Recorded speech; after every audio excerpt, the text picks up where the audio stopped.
Good evening, everyone, and welcome to SocialFlight Live. I'm Jeff Simon. We have a very important and powerful show for you this evening. Ken Lux, CEO of Flights to Freedom, is here to join us here on the show. And we're going to talk tonight about their mission and the work that he is doing to help combat and help victims of the heinous crime of human trafficking, all the work that he's doing, and also, and I think as important or more importantly, what you can do to also help in this effort, because it really is one that I think you're going to hear is something uniquely positioned where General Aviation can help.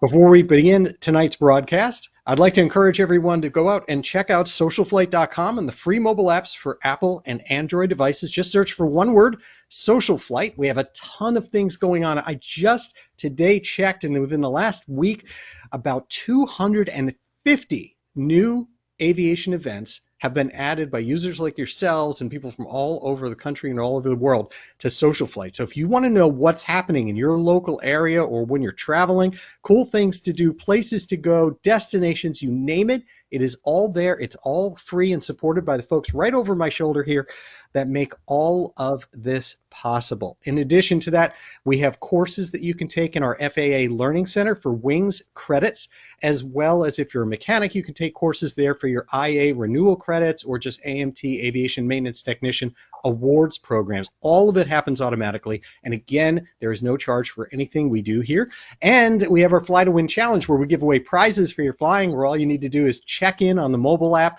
at any airport. You can win. We just gave away a Lightspeed Delta Zulu headset on June 1st. Very excited about that.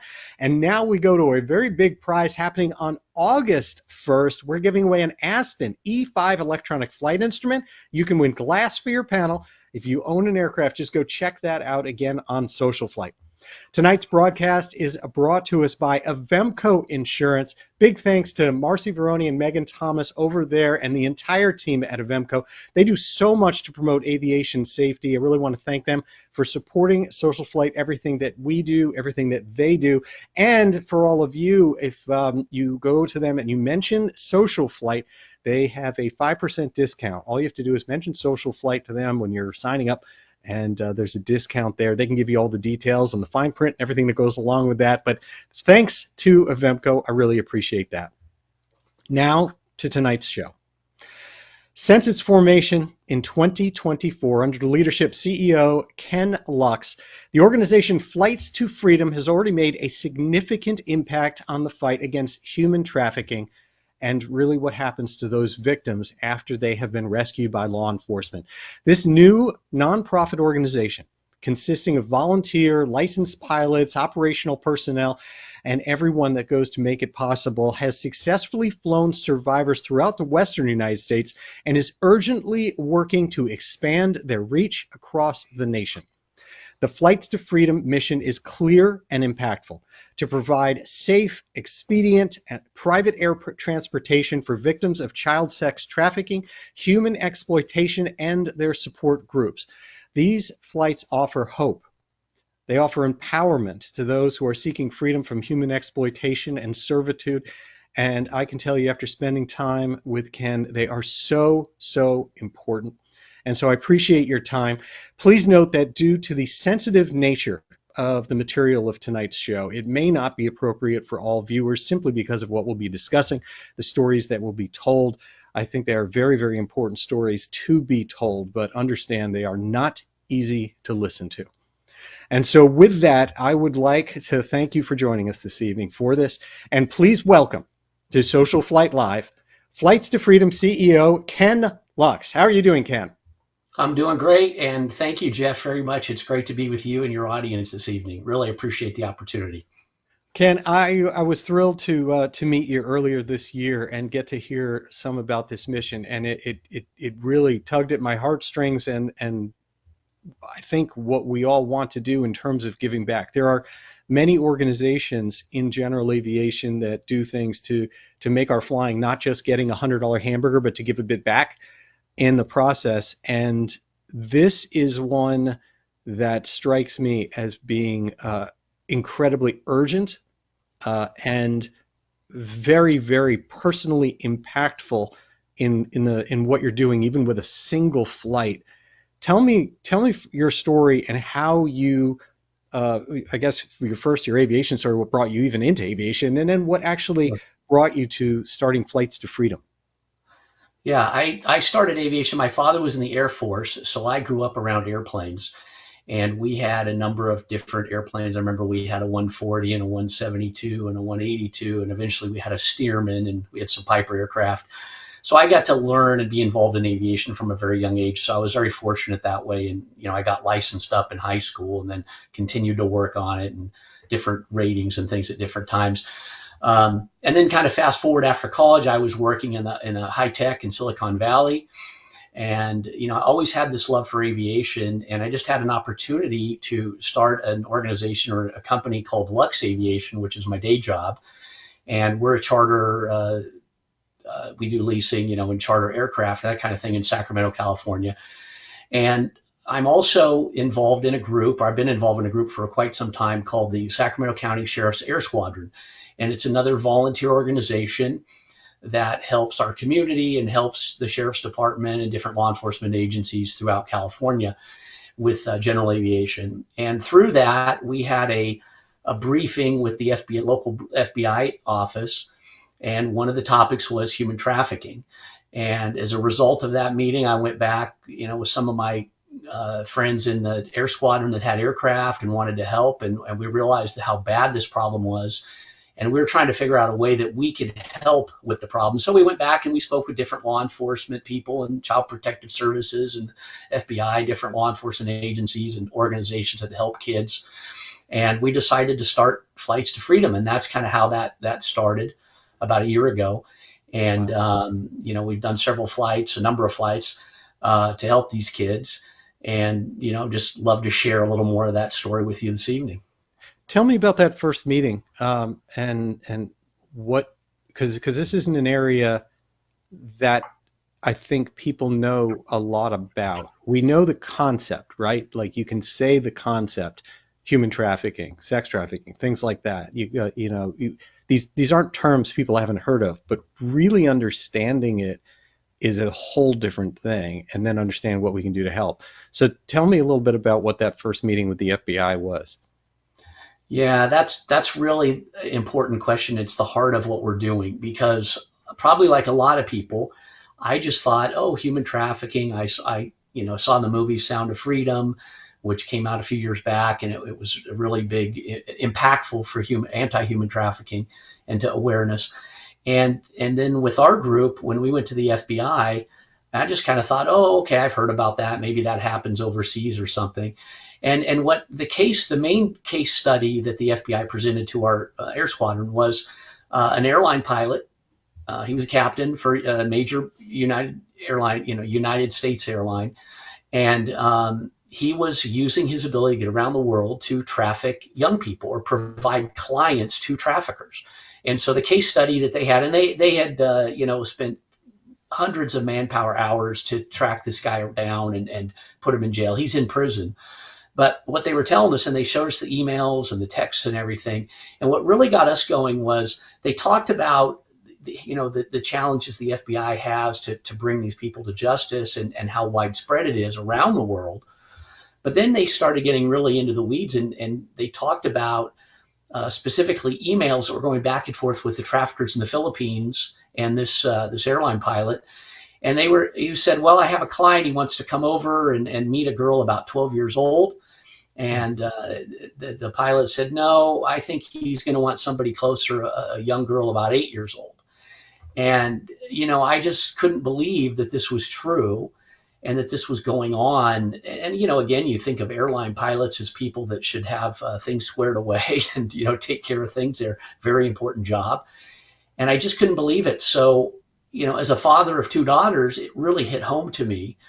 And I started thinking more. I said, wow, if this is happening like this just blatantly, what else is going on out there? So then I started doing research, and I started, connecting more, digging in with the local sheriff's departments that we have, and, the police departments and CPS and district attorneys locally that we have and throughout California. And we found that, yeah, this problem, it's really, really bad. Worldwide, there's somewhere around 50 million people caught up in human trafficking. In the US, there's 200,000 or more.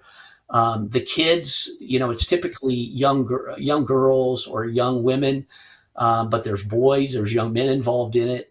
About 80% of them are women, and typically with the boys or the young men, it's forced labor or some sort of trafficking within forced labor, or military service. There's all kinds of different versions of it, but we focus primarily on providing the ride. We call it rescue and reunite. So we want to, once the law enforcement agency or CPS gives us a call, the agency, then what we do is we provide that transportation home or to medical or trauma services, whatever they might need, Yeah. and at no cost to the agency with our pilots. Yeah. To help people understand also a little bit more, because you've shared with me some of kind of how this works, because we want people to understand the situation, the problem, how to help spot it in general, and then about your organization and what you guys are doing and how to contribute to that as well. Right. You've described to me some of the kind of scenarios of how, because you think like how does this happen in this country? How does this happen in a way that reaches this country? We don't think of that as being a common problem compared to like you said in the beginning, the idea of third world countries. Tell me a little bit more about what's more typical. Yeah, it's really it's the underbelly of society, and it really is not pleasant to talk about. And one of the things we've started to do more and more this year, and will continue to as we grow nationally, because there's such a need, is the awareness part of that. I never thought, and I really appreciate you letting us be on the show, because I thought, people will just find that through other organizations that are out there. And there are a lot of great organizations that are helping kids they call it aftercare. So, where they provide housing or foster care or medical treatment, or, help them find a job or school.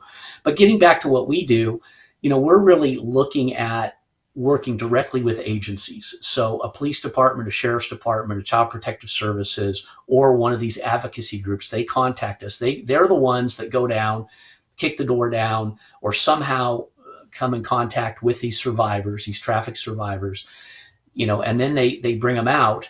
And the survivors will say, yeah, I want to get help. I want to go back to school. I want to get home. I want to do something different. This is not a good way to live your life. They understand that. And so the problem is with the agencies, they don't have a lot of budget. They don't have a lot of resources to take care of these kids. They have some, but it's not as much as you would think it would be. And so what we're providing is, once they're identified, a lot of times they don't have an identification. They don't have an ID. They might be rescued in the middle of the night, literally in their underwear. And so what we want to do is we want to work with the agencies to get the survivors away from that, what they call the trafficking life, as soon and quickly as possible. We want to just completely separate them from that lifestyle, because if you don't, again, they don't have any real way to make a living. They don't have anything, so they could go back very easily. The survivor will track them down, or they'll go back to it. So people, sometimes they'll put them on a bus. That doesn't work real well. Sometimes they'll put them in a private car with a ride. Doesn't work real well. So the ability for private aviation, for GA, how quickly we can move from one airport or one city to another, that's what they really are excited about with what we're doing, is providing that service. So. Yeah, the other thing that you've mentioned that's really interesting about it, and you don't necessarily think about, is that you can't use airlines easily for this, Yeah. because of identification, things like that. Yeah, it's really hard to get someone through TSA that doesn't have an ID. And there are ways, but what I've been told by CPS, it takes usually 6 to 8 weeks to get them through, to get them processed. And again, where are you going to put them? What are you going to do with them? And there are safe houses. There are mechanisms for this, but depending on the timing, our goal is to get them somewhere safe that they can maybe start over, get their life going again. And a lot of times that's working with other agencies. So one of the flights we did from Sacramento up to Oregon was a young woman.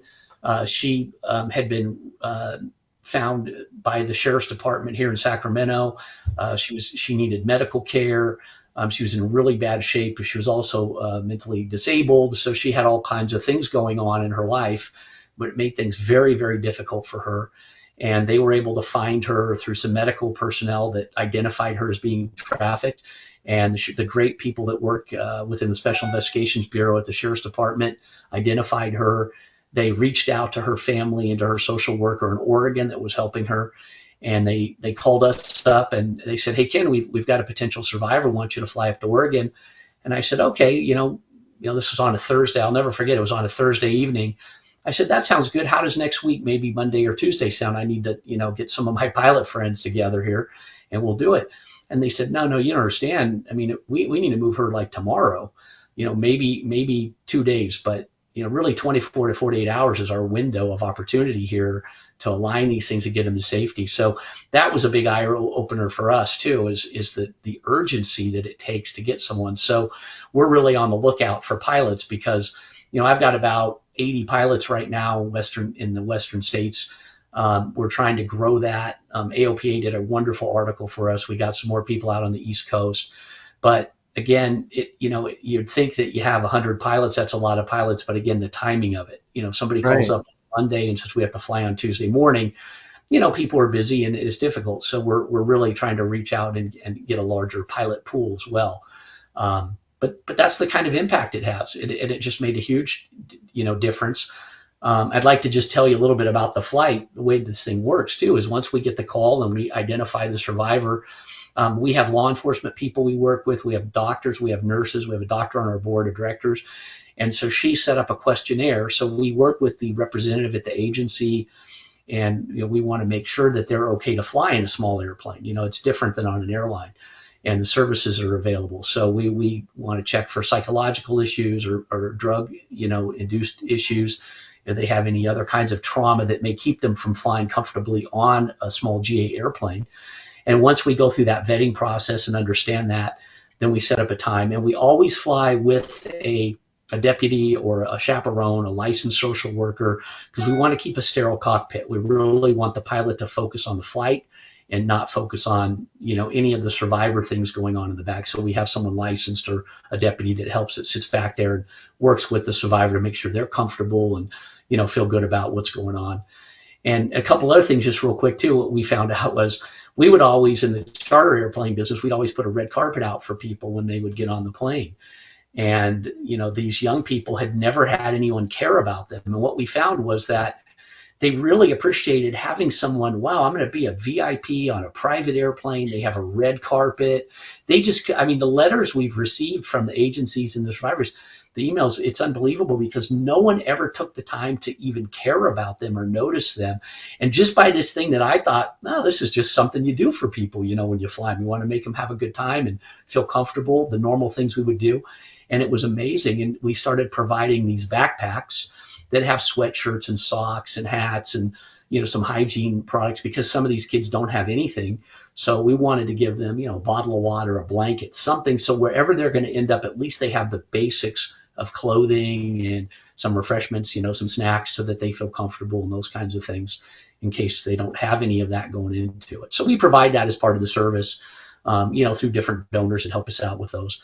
But everybody that goes on a flight gets that. So those are just some of the characteristics of the flights, and that I thought I was really proud of that and happy with all of our pilots and our support staff that do these flights, because they came up with these things, and we've had just some great responses from district attorneys and sheriff's departments and CPS and different folks, advocacy groups. So it's been really rewarding in that way. It seems like there's some pretty significant distinctions to know about how this program works and what's important about this compared to some of the other very wonderful programs like Angel Flight.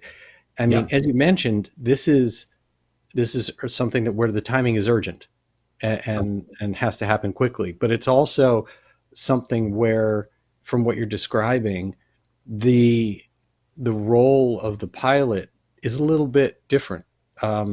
You're not necessarily there with lots of connection of making them feel comfortable flying and whatever. You're actually, interactions with them can be harmful. You're trying to do your job and get them from point A to point B and things like that. Do I understand that correctly? Yeah, it is. When we first started thinking of a model for this, we definitely looked at Angel Flights. they do an amazing job. And Angel Flights West is here. I'm in Sacramento, they're in Los Angeles, and we know those folks real well. But we really did a lot of digging. Air Care Alliance is another great organization that's associated with a lot of volunteer pilot organizations that do volunteer flying, and they do a wonderful job, connecting the dots for all these things. But Angel Flights in particular, their model is a little bit different because they'll fly different legs. So, they'll say, well, I have a medical issue and I need to fly, I don't know, I'm in Idaho, I need to go to Stanford. So someone might fly them from Idaho to Nevada and Nevada over to Stanford or something like that. In our case, we didn't feel comfortable doing that. We wanted them to get on the plane from A to B and deliver them safely with one pilot, so there wasn't any confusion or changeover. So that's one thing that's different.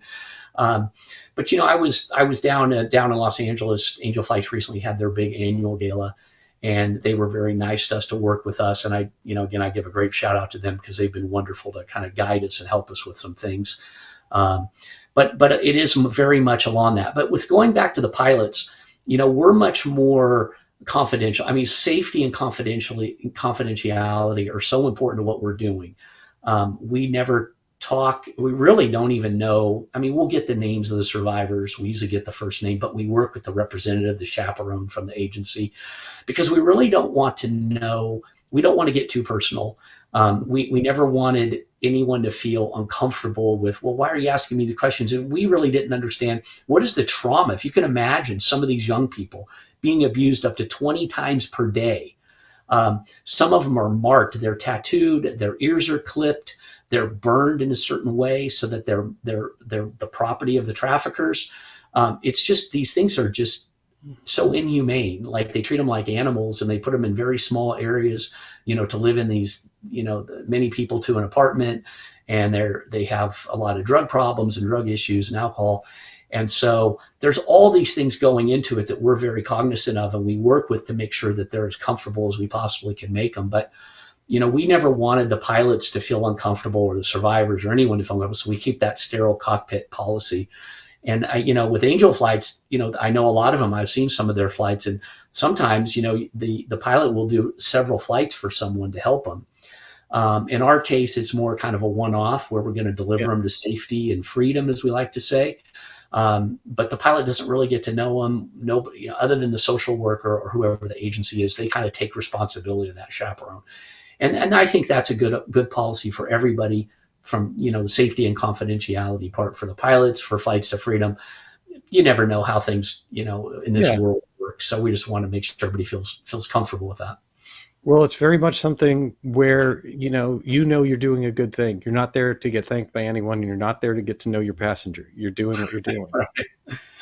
Yeah, and we've just had some amazing letters, and I think I mentioned to you that one of the things that we didn't foresee was the district attorneys in different counties.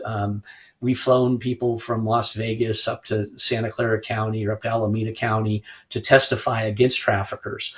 We had one young woman, she was, I think when she was trafficked, she was 16 years old. She witnessed one of the traffickers murder someone in front of her. And eventually the district attorney wanted her to come up and testify against the trafficker.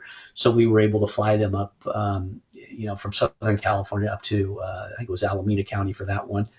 And they were very thankful. But again, this was something that came out of being involved with law enforcement and trafficking, that we had no idea that we were going to fly people to court cases or depositions. But I think it's been a very good tool.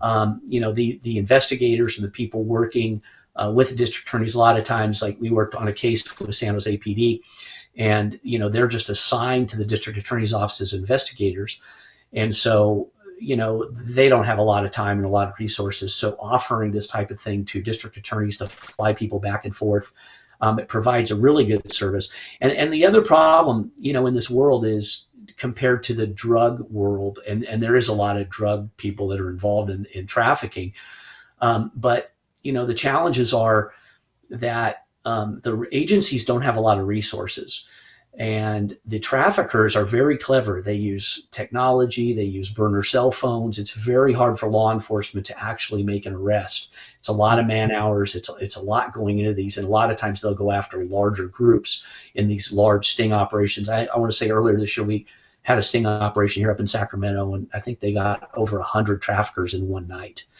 Oh my goodness. or I'm just say sorry, clients. I don't know how many traffickers they got that night, but people that were doing work, buying sex with young people, and they caught him. So it is very difficult because of the technology. They hide behind technology, and but I think by offering some of these services to different agencies, district attorneys, I know that's provided an amazing service for them, and they've been so thankful. So we're really happy to provide that the best we can. Wow. Tell me a little bit about what it takes to help you to be if someone wants to be a pilot. What type of aircraft are suitable for it? What type of experience is required for someone? Yeah. So we're, as I said, we're really trying to get the awareness out there about how bad the problem is, and then of course what Flights to Freedom is doing, because we think that will drive more pilots' interest. And being on shows like yours is really helpful. And so what we're doing, if you go to our website, myflightstofreedom.org, there is a pilot section just for pilots. It'll talk a little bit more about what the pilots need, and there's a form there they can fill out. But basically, we're looking for guys that own their own aircraft, or they can rent aircraft. It's fine. They can rent, have rent. They have to have insurance. They have to have a current medical. We like to see them with about 400 hours total time minimum, 300 hours if you have an IFR rating or a commercial rating. But those are kind of the minimums. Having the current medical, have 400 total time, have an aircraft that's available to you, and that you're willing to spend at least, a half a day. Most of our missions, once you get out, you pre-flight the airplane, you meet the trafficker and get the person from the agency, the chaperone on the plane. You'll go do the flight, and then maybe sometimes you'll fly the agency person back. You're going to spend 4, 5, 6 hours. Basically, I say it's a full day by the time you start in the morning and you finish in the evening. Sometimes we've had longer legs where we have to fly, maybe up to 12 hours. We don't want to do more than a 12-hour duty day if possible.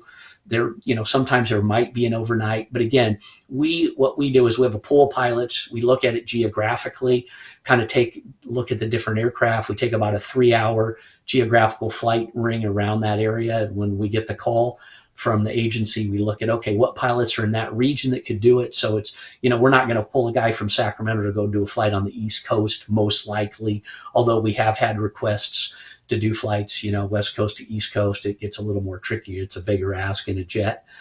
We have had those, and we have had some success with that.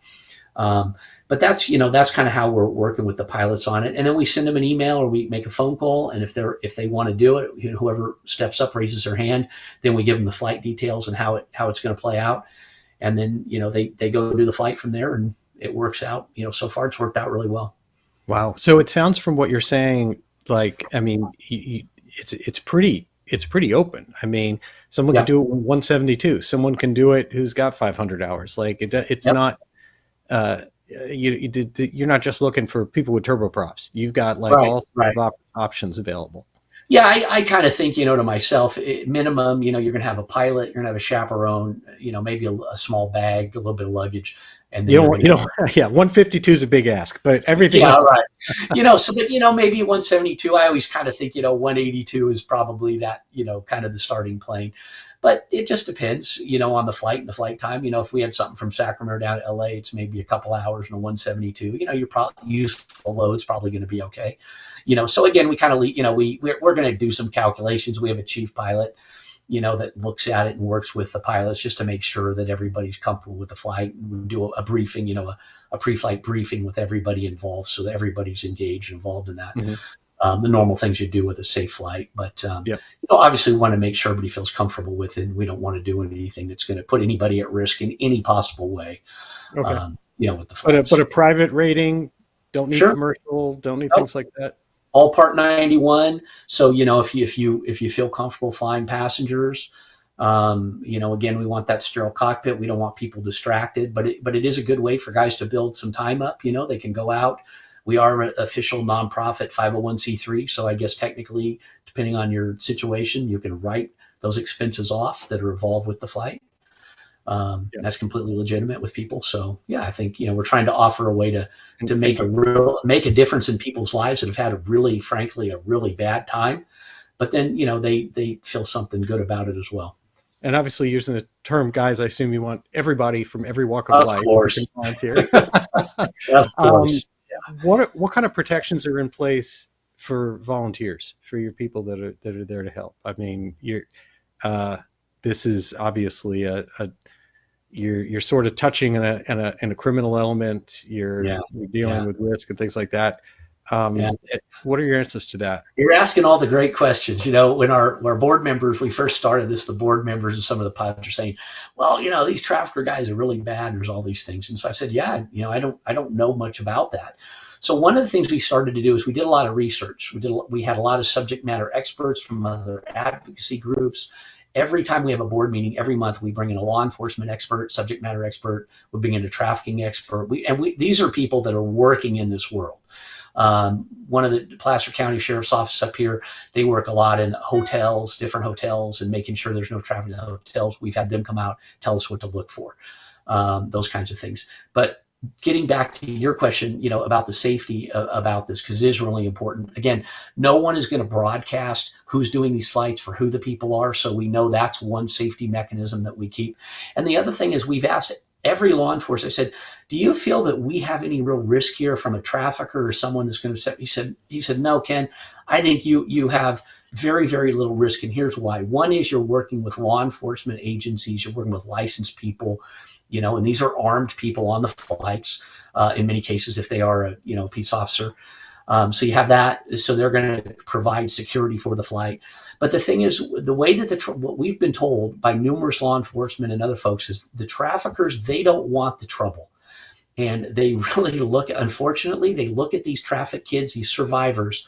If one runs away, if one gets picked up by police, if one dies, and I'm going to tell you some really, graphic statistics, with these kids, 50% of all of the trafficked people are they're minors, they're young people. 80% of them are girls and young women.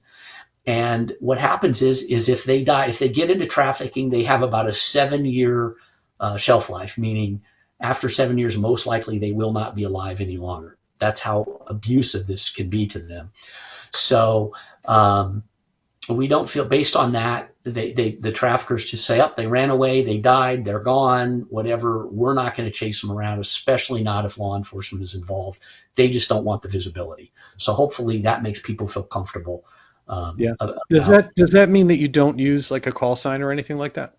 Yeah, we can set up a indiscriminate call sign if we need, or discrete call sign if we need to for the flight. That is a tool that's allowed, to ours, but we don't, again, talk too much about that because we don't want to let the secret sauce out, but most pilots know that you can change call signs for missions and different things. And we certainly can do that depending on the severity of the case. Got it. Yep.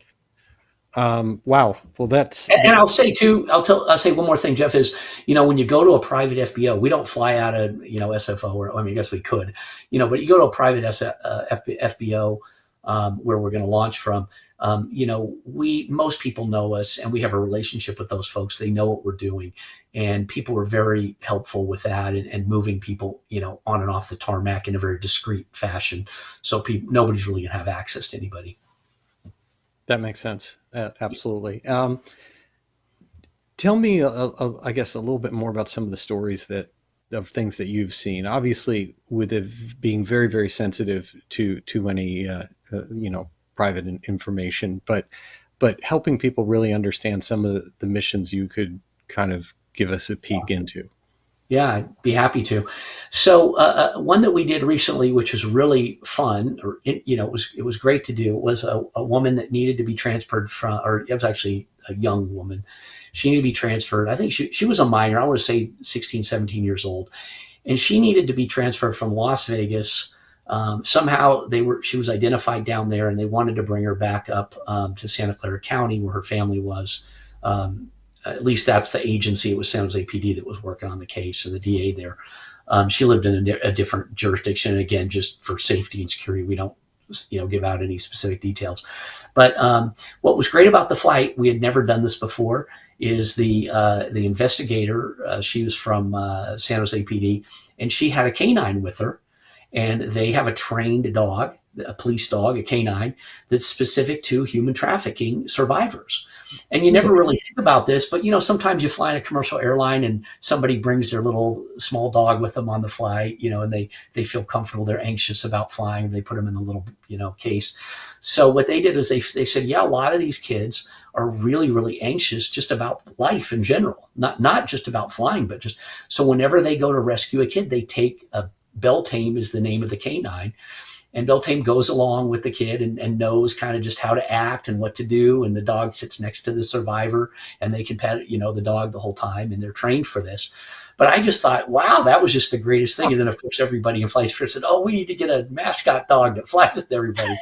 But I just thought that was the greatest thing. Again, another thing that we had never, we provide the backpack with some supplies and a little teddy bear, and that kind of stuff. But I thought that was a wonderful thing, thing that it just went really well with the flight, and everybody, the pilot, everybody thought that was so great. I think I might have sent you a few pictures of that flight. That's really so. But we just and then again we received just an amazing letter from the DA in Santa Clara. It just went into such detail about the flight and how important it was that we made that rescue flight, and that's really what it's all about, because. As a pilot, we just want to help out and do our part. We're not really looking for an award or a medal or anything. But when you get those letters, you're like, wow, that really made a difference. And so, we post those to our website and share those with people. So that was a recent flight that we really enjoyed doing. Any other kind of personal stories of things that you've dealt with that that kind of touched you? Yeah, we had another young woman that was trafficked when she was 16, I think, between 16 to 17, 18 years old. And we got a call from her mother who was working with an advocacy group. There's a wonderful advocacy group down in Fresno, California called Breaking the Chains. And they're another one of these groups that help with, aftercare. And there's many different versions of aftercare. There's kind of on the front end, there's the education part. There's an amazing group here in Sacramento called Three Strands Global Foundation. And they were put together through an organization because someone was a young girl in El Dorado Hills, California, which is a rather nice area in California, was taken advantage of and was trafficked for a while. And so that organization grew out of that. And so what they decided to do was they decided to do the preemptive strike. They say, we're going to do education, we're going to do written material, we're going to do videos, we're going to try to stop this problem before it happens. And they've been very successful. I believe they're in 38 different states right now. They provide any kind of information about how to identify people that are trafficked. What do you do when you find someone's trafficked? How do you care for them? What's the methodology not to be trafficked? They work with many high schools and different school districts, providing educational material, so the districts and people will know what to look for and what to do if they do find someone. And then Breaking changed us. This is another group in Fresno that does that. But we got a call from them. The mother, I think the mother had gotten involved, and she was very worried about her daughter and what was going on, where she was being trafficked in Southern California. And we had an opportunity through a third party to rescue her. So we flew down, we were able to rescue her. Actually, we took her mother along and a social worker. And, this is one of those things like, oh my goodness, we're taking the mother along, and you'd be amazed at the people that ask us for help. But, that was another one. And when I met the mother and the survivor, your heart goes out to these people, because you could just see that they had been through so much trauma that most of us just can't even imagine what these kids are going through and how they're being abused. And so, again, it just makes you feel really good.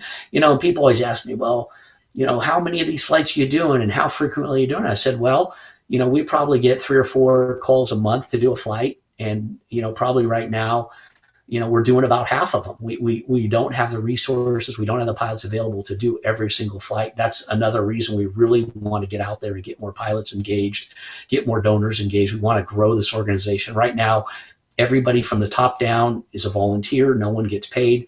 We'd love to hire a couple people that could, kind of run it on a more day-to-day basis and expose it to more pilots.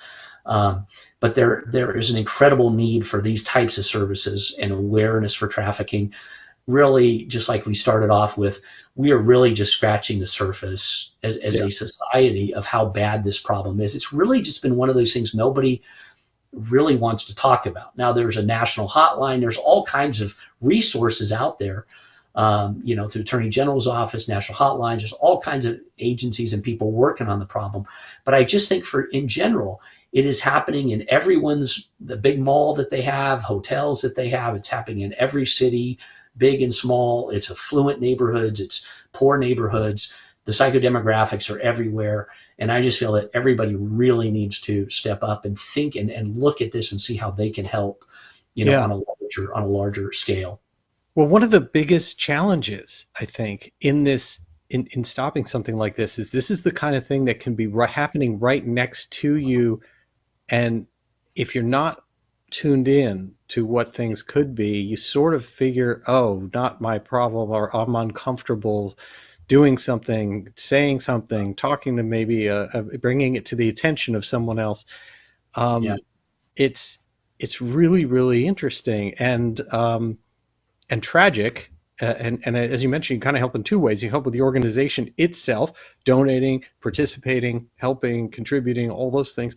But I think it's important for everyone, no matter what, to have the awareness. And so one of the things to sort of share here as part of that is something that you give me that has some of these key red flags Right. for people to know. Can you talk to me about this?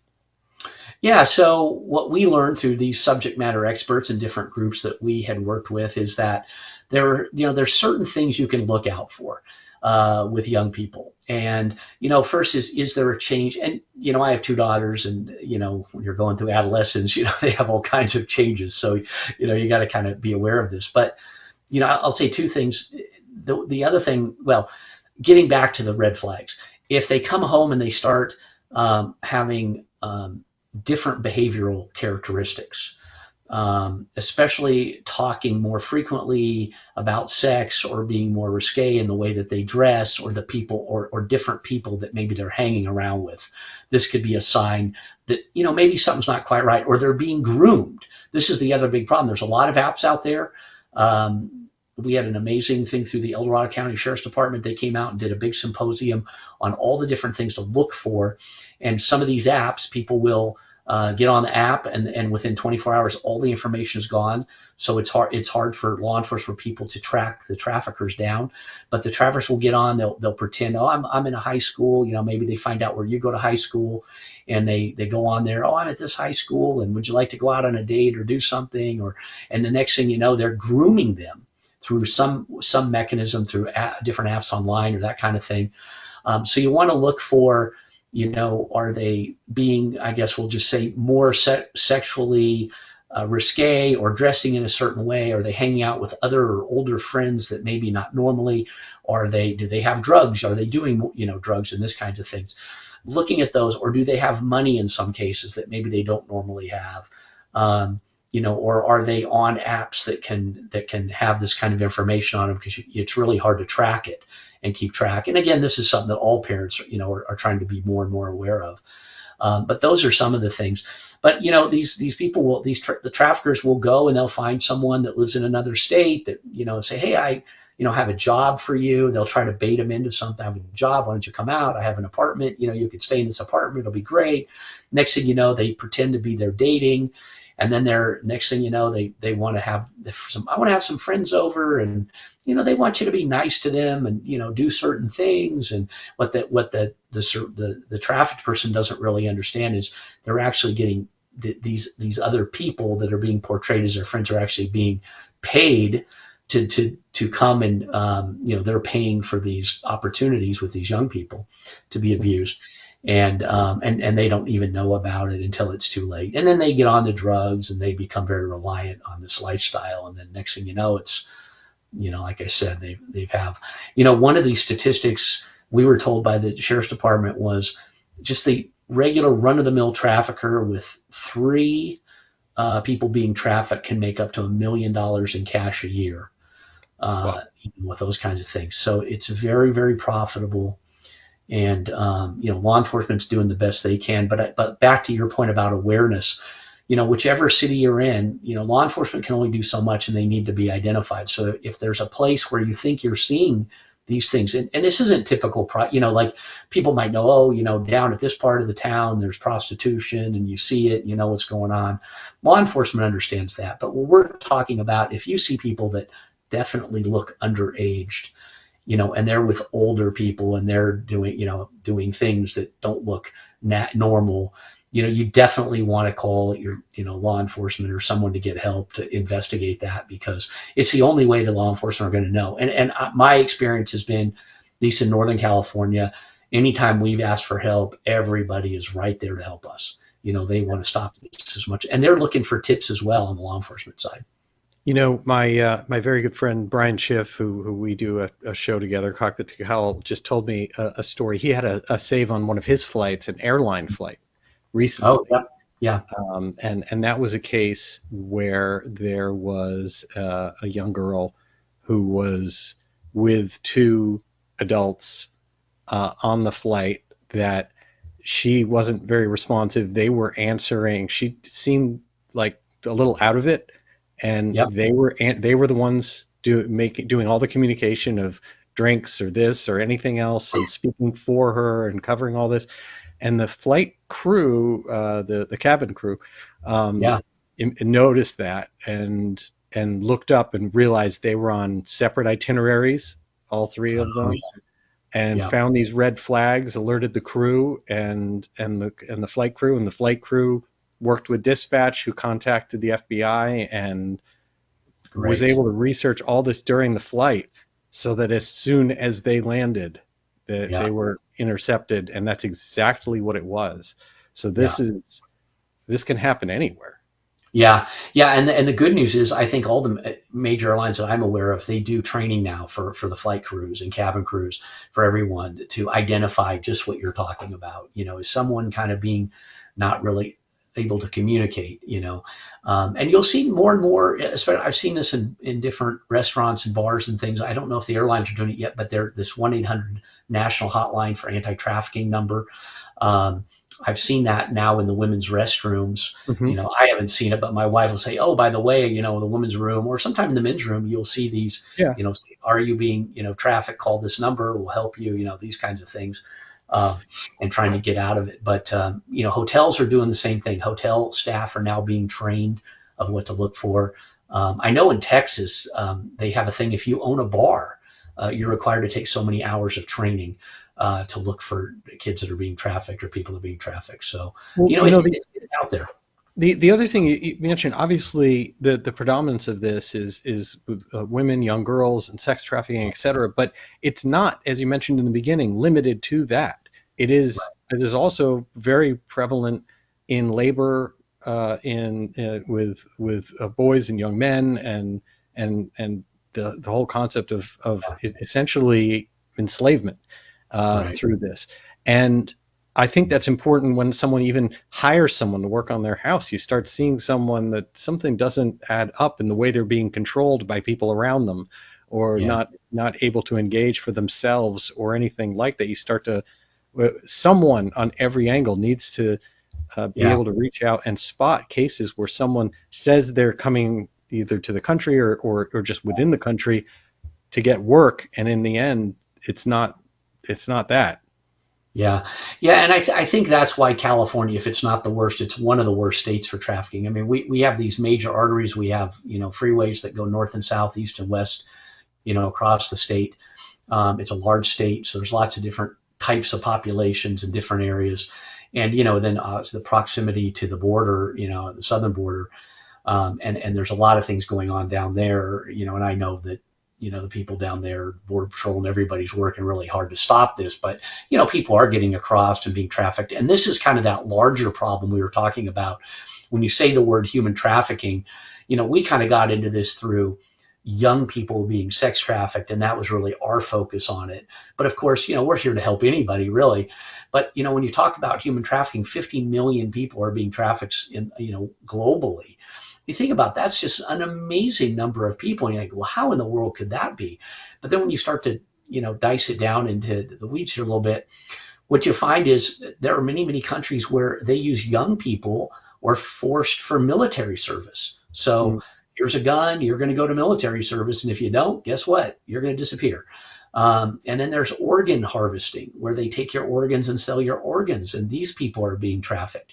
And of course, there's the sex trafficking on all kinds of levels. There's the forced labor part of it. There's forced marriage part of it. But all of these parts of it, are all under the umbrella of human trafficking. But you think about it, you hear these things, you say, where in the world is this stuff going on? But if you start digging into it, do more research, look it up online, you'll find out it's happening right here in the United States. And this is another one. There's a lot of law enforcement funding from a state and federal level that's coming into law enforcement now on the labor part of it. There's a lot more and more forced labor going on in the U.S. And I know that's another big one that, from a federal and state level, they're trying to fund for law enforcement to stop that as well. In addition to the sex trafficking. But those are kind of the two big ones in the U.S. But it's everywhere. It's globally, and I think it's 80 or 90% of the kids that are trafficked, it's someone they know. So and this is going to sound crazy, and I'm going to tell you a little story about a family. You say, well, it's the aunt, it's the uncle, it's somebody in the family. Some of those cases the FBI told us about in the Philippines, these are relatives. This is an aunt and uncle, and says, hey, I can get, so-and-so on a TV show. Can I take them, down here, downtown for, the afternoon, the evening? And they're really trafficking the kid. They're not putting them on. And then they bring money back, a little bit of money back for the parents. And apparently nobody knows what's going on, is an example. We got a call from Washington State, a woman who had been trafficked, married her husband. And he trafficked her, and then they had two children. They trafficked the children, and this is, it just sounds crazy. And then they wanted a flight. They wanted to escape and get a flight to the East Coast. They'd found a safe house, But you just think about these things, and it's heartbreaking. You can't imagine that, who would have kids and traffic their own children. But again, to the point, it's happening everywhere. It's all around us, and I think that we just have to find resources to help people so they can get out of that life. And obviously this is a societal thing. It's a humanitarian crisis, in my opinion, because nobody really knows about how bad it is, but it's out there happening every day. Yeah. And I can imagine it's tied to runaways and things like that within the United States. And as you mentioned, this is not just a border problem issue. This is not just a third world country issue. This is not just whatever. This is very, very much something happening. I'm going to guess from what I've read and the information that you've given me, that for most folks sitting there watching this show right now, hearing this right now, that the chances that there's something in their local area happening, at least one individual, are high. It is. Yeah, it is high. And again, these things happen in different locations throughout any city. And, and the other thing, there's a thing up here, what they call in law enforcement called the blade. And the blade refers to the trafficked area or the geography of it. So in Northern California, the traffickers, they might start in Sacramento, and they'll work here for a week or two. And then when things start to get heated up with law enforcement cracking down, they'll move down to Oakland, San Francisco Bay Area. And then when that gets going, they'll move down to Los Angeles or San Diego, or they move over to Las Vegas or to Reno, and they just have this blade, and these traffickers just move around. And, and it's just, you think, wow, does this really go on? It's just, yep, it certainly does. This is happening all the time.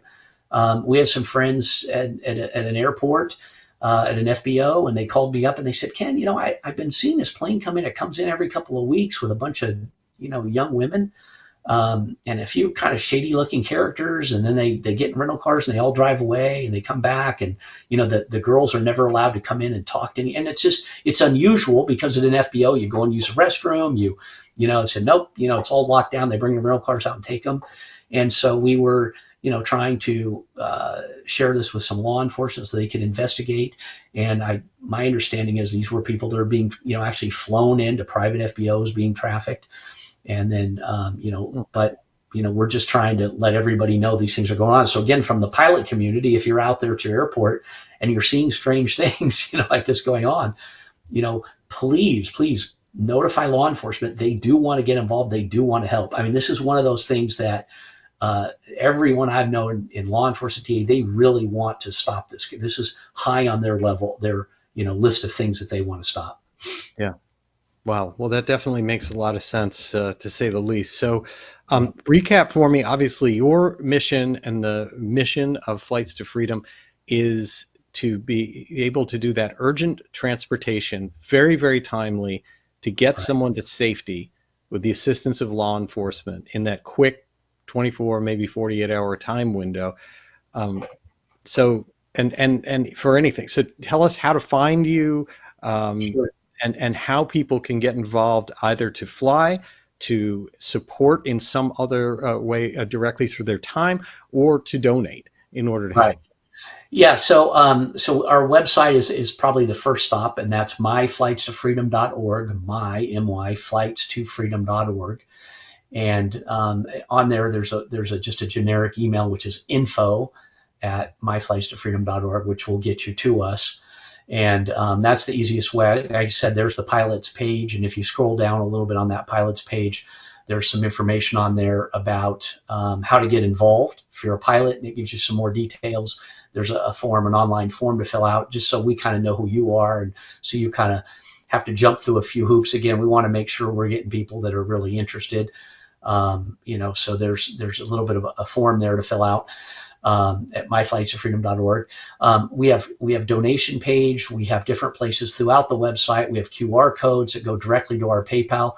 And if anyone would like to make a donation, you can scan the QR code. You can go to our donate page on myflightstofreedom.org and make direct donations there. If you want to get in touch with me, my email is ken@myflightstofreedom. I'm sorry, myf2f.org. We have it different for board members, but ken@myf2f.org, or you can go to info@myflightstofreedom.org. That'll get to me. And, but again, that website, myflightstofreedom.org, is probably the best place to start and really learn about the organization. But yeah, just to provide a safe, expedient way using general aviation to help transport these victims of sex trafficking, human exploitation, and any support groups. So we help a lot of the support groups that are involved, whether they're law enforcement or CPS, district attorneys, other advocacy groups. We support all of them. We work really well together because we really are one of the few organizations that are providing just the ride. We just say we're here to do the flights. We're here to rescue and reunite. We don't get in the aftercare. We do the flights and we move on to the next one. And we really were laser focused like that for a reason, because we just didn't have the resources to do more. We didn't want to take on too much. We want to do the one thing we want to do really, really good is provide a safe, confidential flight for everyone that's involved in our organization. Well, it's an amazing mission. I'm really, really impressed with the work that you're doing and grateful for it. I think it's just so important, and I can't think of something more impactful or more important that a private pilot could do with their day, or their flight, than to go save someone with one of these flights. Yeah. Well, thank you for saying that. And like I said, I've been like you've been involved in aviation for a long, long time, and I've made a career of it. I have some really wonderful friends in it. And just again, a shout out to the AOPA folks and EAA people and everybody at MBAA. They've all been just so receptive to what we're doing and been so helpful to us, and many, many other groups, but some of the major ones. And we're going to be out at Oshkosh with a tent hopefully this summer, which will be another opportunity just to meet with people and talk to pilots and different things. But you can always find us again on myflightstofreedom.org. And we really look forward to continuing our work and to work with general aviation pilots. It's an amazing group of people. And what I found, it's like law enforcement and the work we've done there with the flying community, the general aviation, just such good-hearted people that want to help people in general. And I think I couldn't ask for a better group of people to do this type of mission and help us with our mission, because their heart's in the right place. So anyway, thank you, Jeff, so much. We're so grateful for you and letting us come on your show, and the support everybody's been giving us. We're just really humbled by all that. And Thank you. here Well, to do I'm a good very, very mission. grateful for the work that you're doing, and I appreciate you taking time to join us on the show. So thanks very much. We'll be sure to continue to send people your way and spread the word through SocialFlight in every way possible. Recording of this program will be available. We'll promote that. We'll get everything we can. But again, Ken Lux, Flights to Freedom. And again, it's the website, just to be really clear, it's myflightstofreedom.org. myflightstofreedom.org to get to the correct website for that. And you can find out how to help. You can reach out. You can talk to Ken or many of the other folks that are over there. And really, this is, you're talking about a new organization, an age-old problem, and something that's very, very serious. This is a way you at home can reach out and help. And so I definitely encourage everyone to do it. So Ken, thank you so much for taking time to join us this evening. And I look forward to doing more work directly with you to help everything that you're doing. Very much appreciated, Jeff, and thank you for having me on tonight. It's been really fun, and what a great platform you have, and really thank you for SocialFlight and everything you're doing. It's really been fun this evening. Thank you. You're very welcome. Have a good evening. Good night. And thanks to all of you for everything that you do to support General Aviation and for taking time out of your evening to join us here again on SocialFlight Live. We'll be off next week traveling around the country, but back the following week. That's July 1st, Tuesday, July 1st, with Cirrus Aircraft President Todd Simmons. He has got an amazing life story. I've spent quite a bit of time with Todd, and you're really going to enjoy that show, learn what's happening there, what's next, his really fascinating personal story, and so much more. And then on Tuesday, July 8th, we're here with the Cockpit to Cowl show, separate show. So you register at cockpit2cowl.com for that. That's my show with Brian Schiff, where we talk about both the mechanical aspect of the aircraft and the flying aspect of the aircraft between Brian and myself. And we're going to be talking about fuel management and mysteries, all sorts of things fuel related, whether it be new unleaded fuel developments and things happening with that, techniques for managing fuel in your aircraft, issues you need to look at for your own maintenance. You name it, you're going to learn it as much as we can possibly pack into one evening. And so again, that's cockpit, the number 2, and the word cowl.com. And you can join us there on that show. Until next time, thank you so much again. I'm Jeff Simon for SocialFlight, and I wish you all blue skies.